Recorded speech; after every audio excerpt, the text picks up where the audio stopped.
The way I see it, the Auburn Tigers have 2 more wins on their schedule this season. Well, Zach, I actually just finished crushing some chicken farm, and I am freaking ready to rock and roll. You are Locked On Auburn, your daily podcast on the Auburn Tigers. Part of the Locked On Podcast Network, your team every day. Yes, welcome on into Locked On Auburn, your daily Auburn Tigers podcast. I'm your host, Zac Blackerby. Thank you so much for making Locked On Auburn your first listen every single day. Today's episode is brought to you by Sweatblock. If you or someone you love is experiencing embarrassing sweater odor, try Sweatblock. Save 20% with promo code LOCKEDON at sweatblock.com. Also available on Amazon. Ike Jones joining us for a little War Rapport Wednesday. Thank you for filling in for Mike G, my man. Happy bye week to you. And yeah, man. I think it'd be a good time to kind of look ahead and say, okay, we know Auburn's schedule never really gets easier no matter what part of the season you're looking at, but maybe there's some winnable games on the horizon for the Tigers, as a lot of people are down on this team so far. So let's start things off first with this bye week. Ike, your biggest thing. We're going to win the bye week. Woo! At least not going to lose, right? Yeah. But all joking aside, if Auburn were to win the bye week, and obviously, you know, you compete against yourself and you got to focus and all that, what do you think they need to do? What makes this bye week successful if Auburn pulls it off? Yeah, so, I mean, first and foremost, they're hitting the ground running, trying to get some recruiting stuff done midseason. So I think that is a good start to the bye week. But I think paramount to kind of getting yourself ramped up for the remainder of the season is there's a couple of things. They got to get healthy. There is a dearth of talent along the defensive front now, with Eku Leota being out for the remainder of the season. You've seen Derek Hall go down in back-to-back games now. Marcus Bragg went down a little bit. Marcus Harris went down. So the defensive line needs to get healthy. Brutal.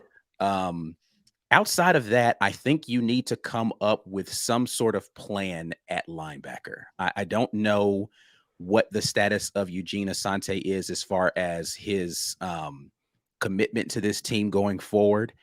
And Cam Riley had been hurt earlier in the season. I think he needs to get a little bit more healthy so that we can have consistent play in the linebacker core. So because your offense has been what's a nice way to say terrible? Not good.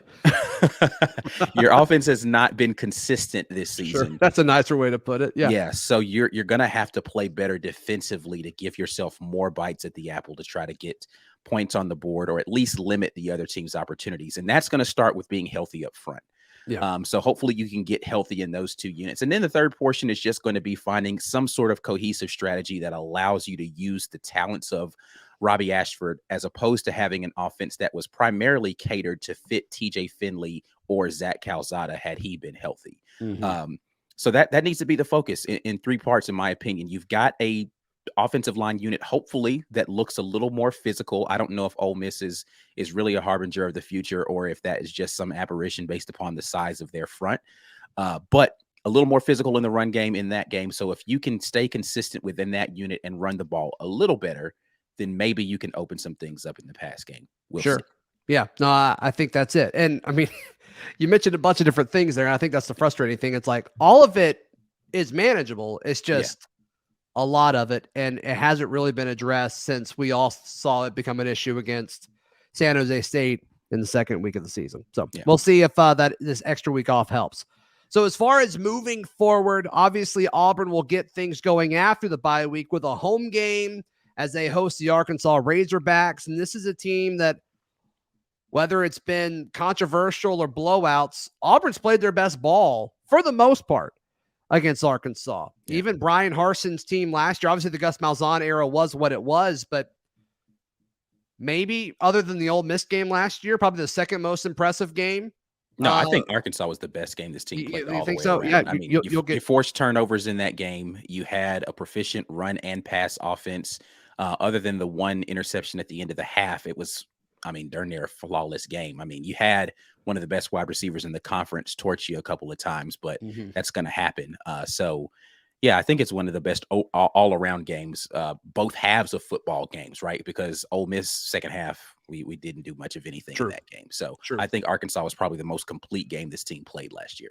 Yeah, you'll get no argument from me there. Both sides of the ball look good. Obviously, the Iron Bowl, I think you could say, well, the defense was exceptional, so that's something. Yeah. But totally, no, you'll get no argument from me on that. And Ike, I think the biggest thing is like this Arkansas defense is terrible.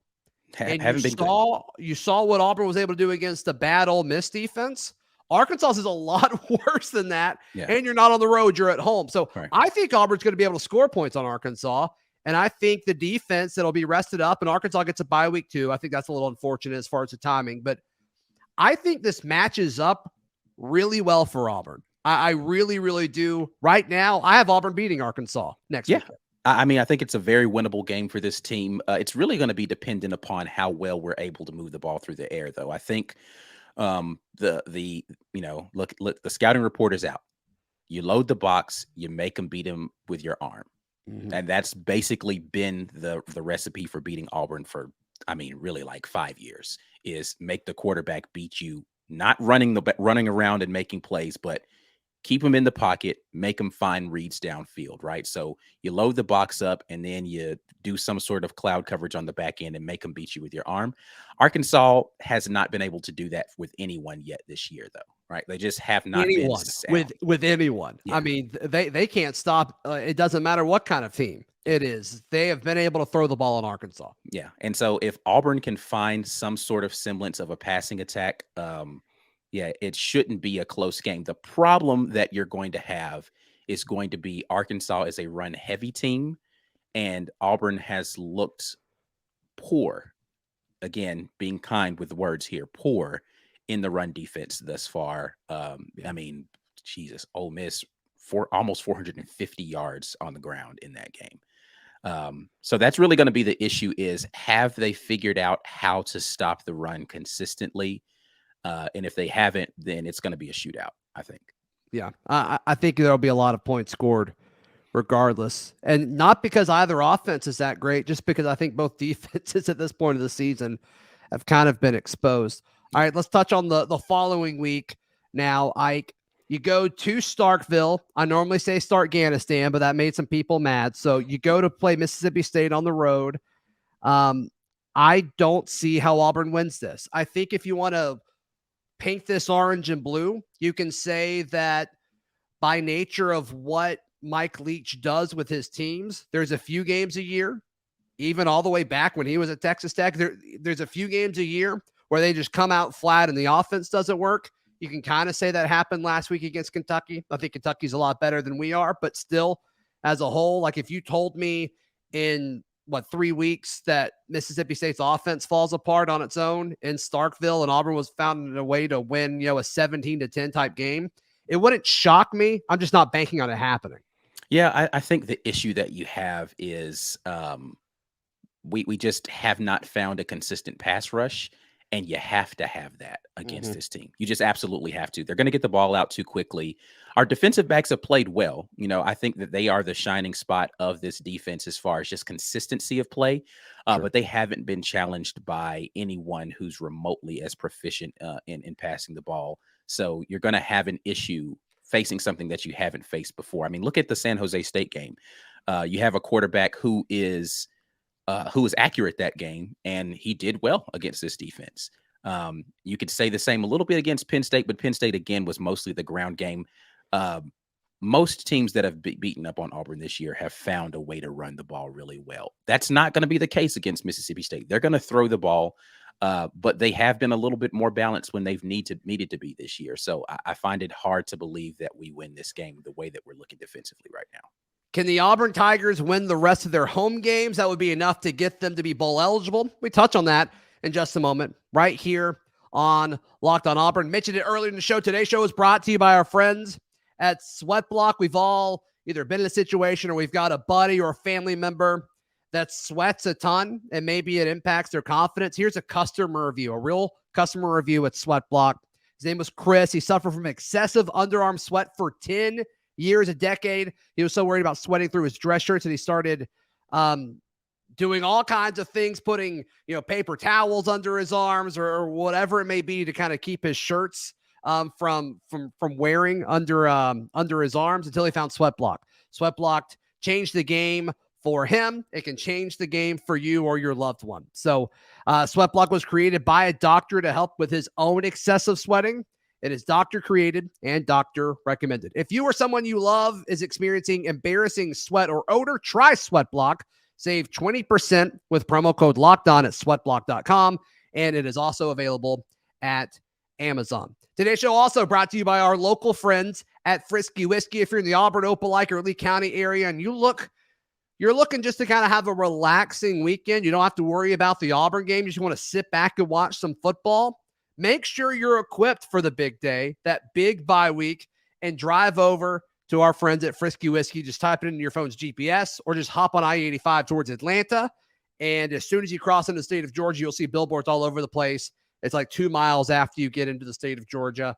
And it'll be worth the 15 or 20-minute commute because their prices and selection are second to none. And, of course, a lot of folks will be coming in town next weekend for that Arkansas game that we mentioned just a few minutes ago. Make sure your tailgate is ready and you are equipped for that as well by stopping and checking out our friends at Frisky Whiskey. Ike Jones with the War Rapport joining us as we celebrate this War Rapport Wednesday. Before we jump into Auburn's next 2 games on the schedule, Ike, what's going on at the War Rapport these days?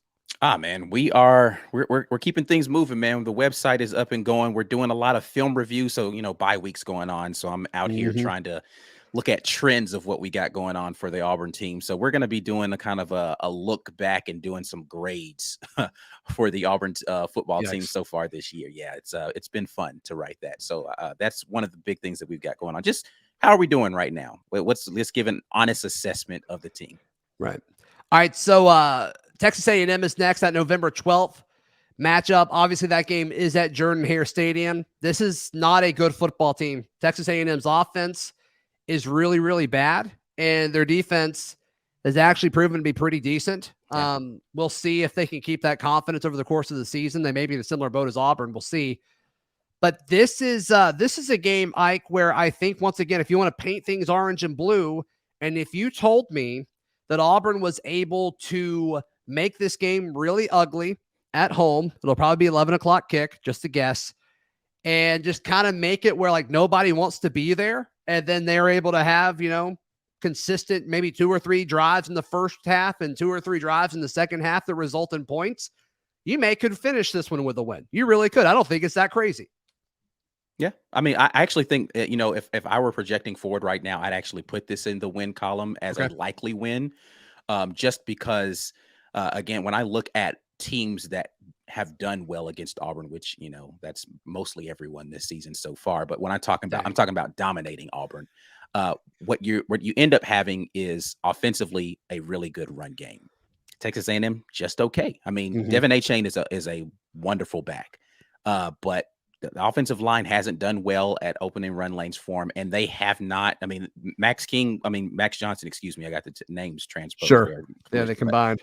But Max Johnson was doing okay at quarterback, but he's not a world beater, and Haynes King is as close to horrible as you get with a starting quarterback. So I don't fear Texas A&M. Their defense is good. Don't get me wrong. I just think that Auburn has a legitimate shot at moving the ball a little bit against their team, and I don't fear that offense at all. So I get that as a likely win for Auburn right now. Do you think that's a more likely win than Arkansas? Just because of Arkansas's run game, I would say those. I mean, so I'd give a 50-50. If they win, they're going to split those games, in my opinion. They're going to win one and lose the other. I think the more likely win to me is going to be the team that can't run the ball or the offense that can't really score. Because again, you look at Missouri, right? Missouri is a good example of a team who played valiantly on defense against us, probably their second best defensive performance other than Georgia. But the offense was putrid, right? Like they just couldn't move the ball enough to score points. And that's kind of the place where I put Texas A&M. I just don't know that how do they generate points? I can see Arkansas generating points. Texas A&M, I can't. I think all that makes sense. And the fact that they're at home obviously helps you. Western Kentucky, early in the season when Western Kentucky's offense was really popping off, I think ESPN's predictor had that as like a 50-50 game.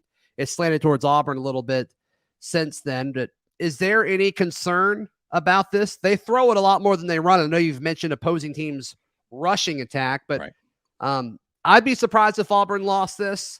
Yeah. But there's parts of the Auburn fan base that say maybe. Yeah, I mean, there's parts of the Auburn fan base that thinks we were going to lose every game this season just because that's what they do. But I think the difference with the Western Kentucky game is going to be similar to the difference that I would have had if you heard me talk about the Ole Miss game. It's going to be the physicality up front. This is one of the few matchups left on the schedule for Auburn where I think physically we can dominate the trenches, right? And so if you're able to do that, you can control the clock and therefore the game. The only issue that you're going to have against Western Kentucky is essentially the issue that Auburn's had the entire year is, are you going to give them the ball? You're just going to give them the ball a couple of times when they didn't deserve it. And then you're going to make the game interesting. But from a physicality standpoint, Auburn should dominate this game, even with Western Kentucky able to be proficient in the pass offense. I just don't know that they'll have enough. So I would put that as a win. Yeah, I understand. All right, let's talk about the Iron Bowl. Can Auburn do what they did a year ago in Tuscaloosa? Hey, Jeff Smetting called the defense, right? That's what everybody told me. That's what I heard. Yeah, that's what I heard. He's the DC, so apparently he has the secret sauce to beating Bama. He's just going to turn it on once a year. Yep. Every year in the Iron Bowl is when he's going to have his best defensive game plan call. So, some Auburn people would be okay with that. But yeah, let's touch on the Iron Bowl. And also, I want to get Ike's thoughts on what the offseason may hold in just a moment right here on Locked On Auburn. And I got to tell you about our friends at LinkedIn. This may be a fitting time to do this ad read. But look, these days, every new hire can feel like a high-stakes wager for your small business or really any company. You want to be 100% certain that you have access to the best qualified candidates available, and that's why you have to check out LinkedIn Jobs. LinkedIn Jobs helps you find the right people for your team faster and for free, and their huge network of potential candidates will help you find the people that's best for your job posting, and you can even add questions and qualifiers and screening options so you don't have to waste your time scrolling through, all of these applicants. So LinkedIn Jobs wants to help you find the quality candidates that you want to talk to faster. Post your job for free at linkedin.com/lockedoncollege. That's linkedin.com/lockedoncollege to post your job for free. Terms and conditions apply. Final few minutes on this War Rapport Wednesday with Ike joining us this week. I know you were joking a little bit about the Schmetting thing, right, but I mean, is there any hope in this game? I mean, obviously Alabama lost to Tennessee. Maybe there's a blueprint there, but I mean, just Tennessee's offense is just incredible. And you just talk about the running game and defending everything. I just don't see a whole lot of stops. Yeah, I don't know how we get the stops this game. The reason why we could be so effective last year is because Bama couldn't really run the ball. I mean, I think Brian Robinson's a fine running back. He is not Gibbs. Him and Gibbs are in a different stratosphere as far as just ability to impact the offense. And that to me is the difference maker in their offense last year and their offense this year is they have the ability to run the ball. And so that's going to make it a little bit harder for Auburn to consistently generate the pass rush that they did. And again, your best pass rusher, and that's not a slight to Derek Hall. I think he's amazing. But Ekuliota is a pure edge rusher extraordinaire.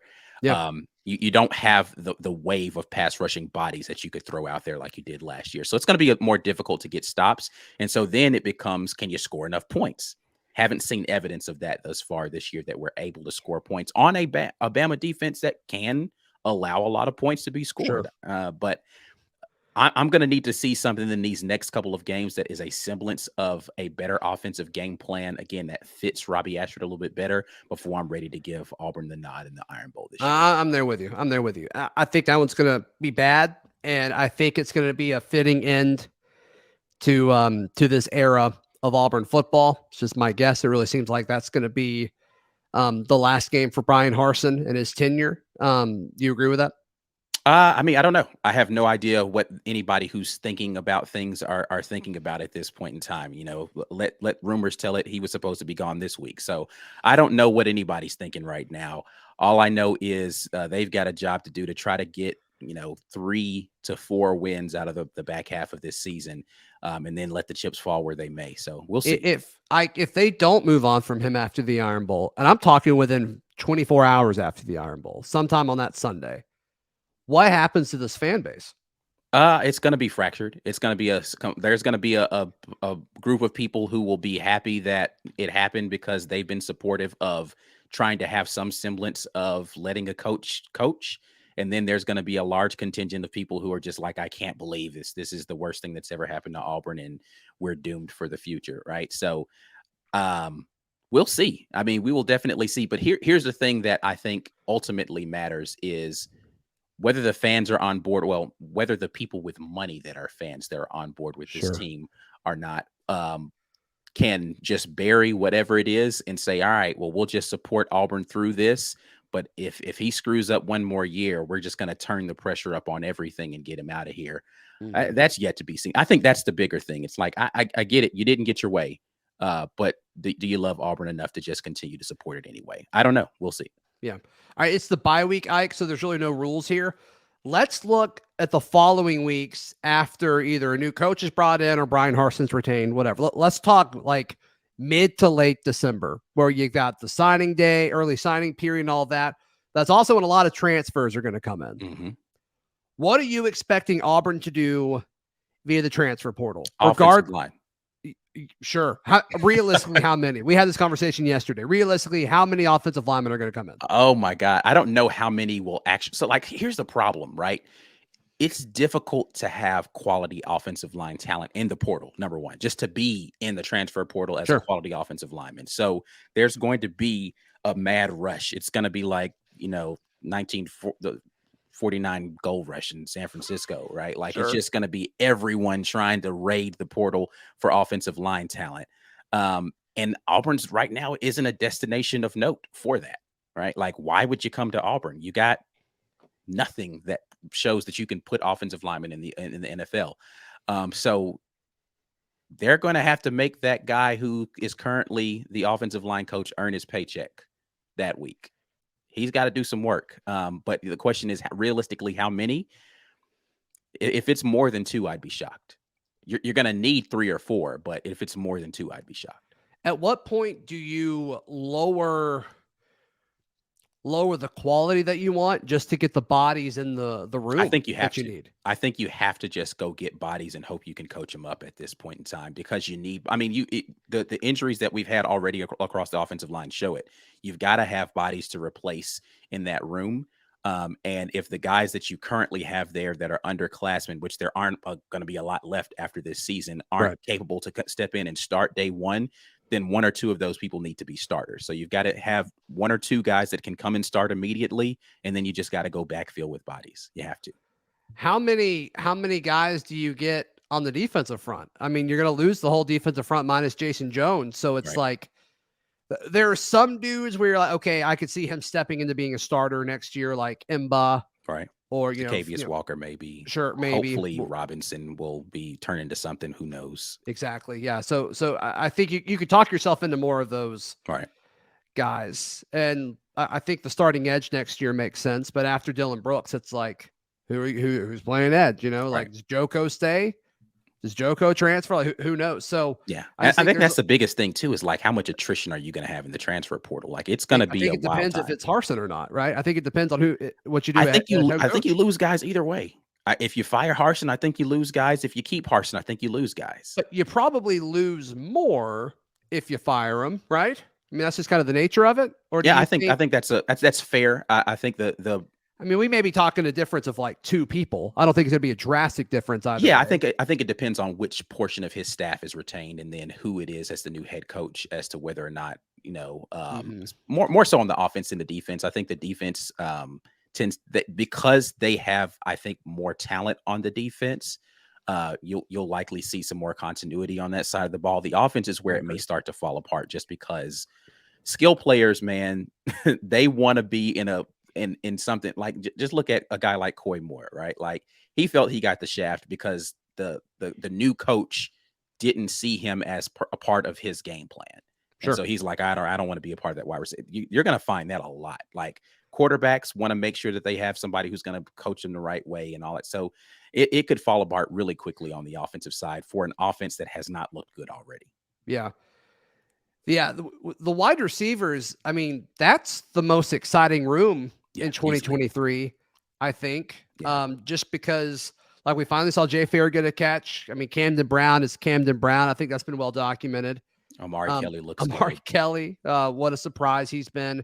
And Coy can't transfer, right? He's already used his free transfer. I don't think he's slated to graduate this year. So it's like there's a lot of excitement there. You wouldn't think they would leave, but you never know. Yeah, no, I think it again. It's a lot is going to have to do. A lot's going to have to do with whoever the offensive play caller is, not just the head coach, but specifically who is going to be the offensive coordinator. So let's just stick with the Bryan Harsin scenario. If he stays, he's got to get a new OC. I think Eric Kiesau might be, nice enough guy. I've never met him, never talked to him in person. He's not a Power 5 level offensive coordinator today. No. They're going to have to hire a real OC in order to be able to keep those skill players happy. Yeah, I feel like he's an analyst at most SEC schools. I mean, that's what he was at Auburn. He was kind of forced into this role due to a lot of craziness. And see, I think that's where he fits best. And he probably needs to go back into that role and allow someone who is a better play caller to go out there and call plays for Auburn on Saturdays. Ike Jones, thank you so much for hanging out with me for a little bit today. Really appreciate it. One more time, how can people check out everything going on at the War Rapport? Yeah, you guys know it's thewarreport.com is the website, at the War Rapport on most social media. If you happen to have TikTok, which we never really post TikToks, I don't know why we publicize it, but it's TW Rapport over there. But you guys can definitely check us out on YouTube. We're the War Rapport there as well. Ike Jones, our guest today. Be sure to find all of my written work at auburndaily.com, and we'll see you tomorrow right here on Locked On Auburn.